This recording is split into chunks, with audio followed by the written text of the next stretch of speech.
മാലാഖ എന്ന കഥയുടെ തുടർഭാഗം. തോമസ് പോയതും ഞാൻ പൊട്ടിക്കരഞ്ഞു മതിവരുവോളം. ആകെയുണ്ടായിരുന്ന ആശ്വാസം അകന്നുപോയി. മനസ്സിലാകെ ഒരു നിരാശ പോലെ. ഉടനെ മറിയ വന്നു. നാടകാഭിനയം കഴിഞ്ഞെങ്കിൽ പോയി വല്ലതും വെച്ചുണ്ടാക്കാൻ നോക്ക്. മറ്റുള്ളവർക്ക് വിശക്കുന്നുണ്ട്. ഇത്രയും നാളും അവനെ കാണിക്കാൻ കുറേ വേഷം കെട്ടി നിങ്ങൾ. ഇനി ആരെ കാണിക്കാൻ ഈ അഭിനയം? എന്നെയാണേൽ വേണ്ട. അതിനെന്നെ കിട്ടില്ല, പറഞ്ഞേക്കാം. അന്ന അന്താളിച്ചു പോയി. ഓരോ ദിവസവും അവളുടെ സംസാരത്തിന് മൂർച്ച കൂടിക്കൊണ്ടിരുന്നു. വിധി, അല്ലാതെ എന്തു പറയാൻ.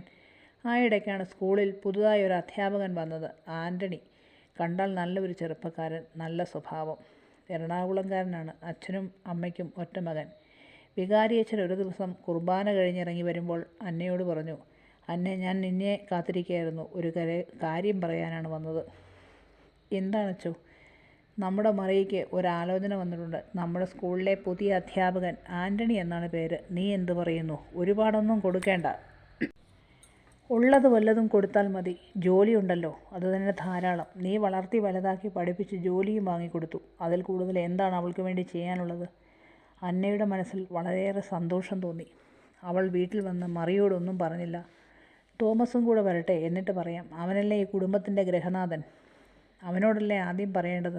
അന്ന മറിയയുടെ കല്യാണവും സ്വപ്നം കണ്ട് സന്തോഷിച്ചു. അന്ന് വെള്ളിയാഴ്ചയായിരുന്നു. അതുകൊണ്ട് തോമസ് ഇന്ന് വരും. ശനിയാഴ്ച ക്ലാസ്സില്ലെങ്കിൽ എല്ലാ വെള്ളിയാഴ്ചയും അവൻ വരും. അന്ന വഴിയിലേക്ക് കണ്ണുനട്ട് കാത്തിരുന്നു. 6 മണിയോടെ തോമസ് വന്നു. ചിരിച്ചുകൊണ്ട് ഓടി വന്ന് അന്നയെ കെട്ടിപ്പിടിച്ചു. അവനെ ചേർത്ത് പിടിച്ച് അന്ന പറഞ്ഞു, ഒരു വിശേഷമുണ്ട്. എന്താ? അവൻ ചോദിച്ചു. അടുത്ത ഭാഗവുമായി നാളെ കാണാം.